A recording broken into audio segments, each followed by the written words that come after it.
We've identified 5 candidates, and there's one in particular who seems increasingly likely to snatch Ursula von der Leyen's top job as Commission President. Yes, we're as surprised as you are, especially considering that at the start of this year, von der Leyen seemed like a shoo-in. However, she's been involved in numerous scandals and her popularity has taken a massive hit. But before we rank the most likely contenders from least likely to most likely, we need to delve into why Ursula is losing ground. Let's break down the road to becoming Commission President. It's hard and kind of like an obstacle course, with 4 main hurdles. First up, you want to be chosen as the lead candidate of your party. For Ursula von der Leyen, that's a check. She's the face of her center-right EPP group.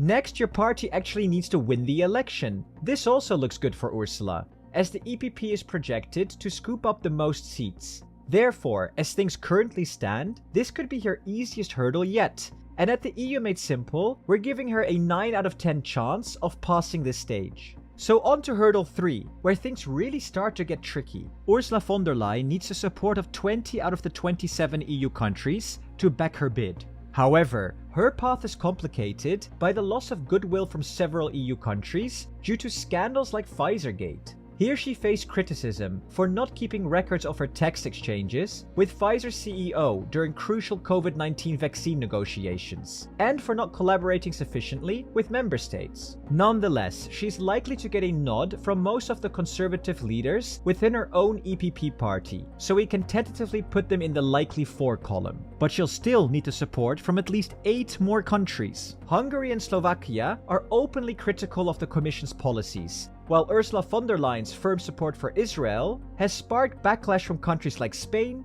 Ireland, Belgium, and various voices on the European left. Additionally, countries in Central and Eastern Europe might withhold their support, feeling it's time for a Commission President from their own region. So if this happens, Ursula would already be out, so she definitely needs to get the support of Eastern countries. And then there are the big players, France and Italy. There are rumors that French President Macron has been in talks with Italian Prime Minister Meloni about the possibility of appointing a technocratic EU leader.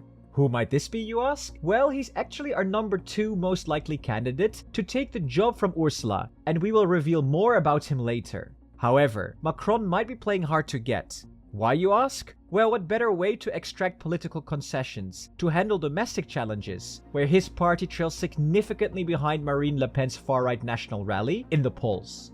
With all of these considerations in mind, at EU Made Simple, we're still giving her a solid 8 out of 10 chance of passing this stage. So on to hurdle 4, which looks to be the toughest test yet. Ursula von der Leyen will need an absolute majority in the European Parliament. Last time she squeaked by with just 9 votes to spare, and it's looking even tighter this time around, as her popularity has waned for several reasons. We've already touched on Pfizergate and her controversial support for Israel. Additionally, there's a cross-party initiative, including members from her very own EPP party, challenging her commission in court over a decision to grant Hungary 10 billion euros in EU funds, which had been frozen due to concerns over the rule of law.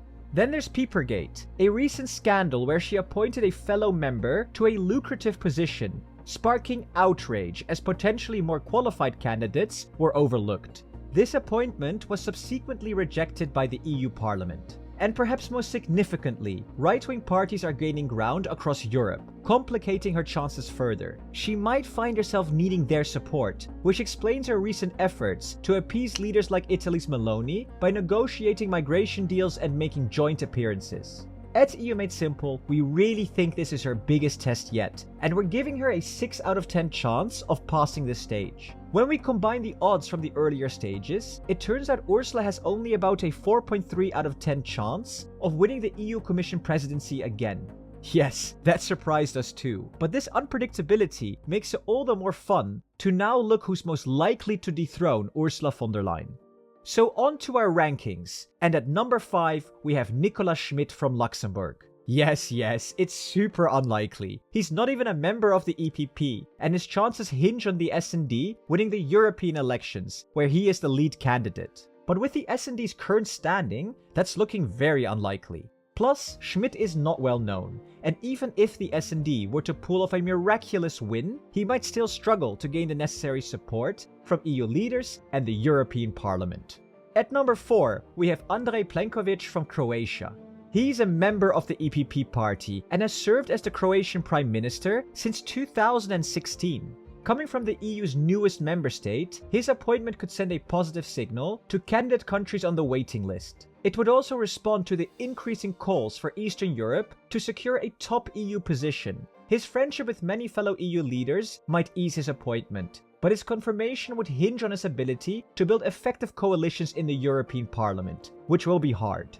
At number 3, we have Roberta Metsola from Malta. Currently serving as the President of the European Parliament, Metsola brings charisma, youth, and strong pro-European credentials. Metsola's rise could represent a significant win for Southern Europe when the top jobs are allocated.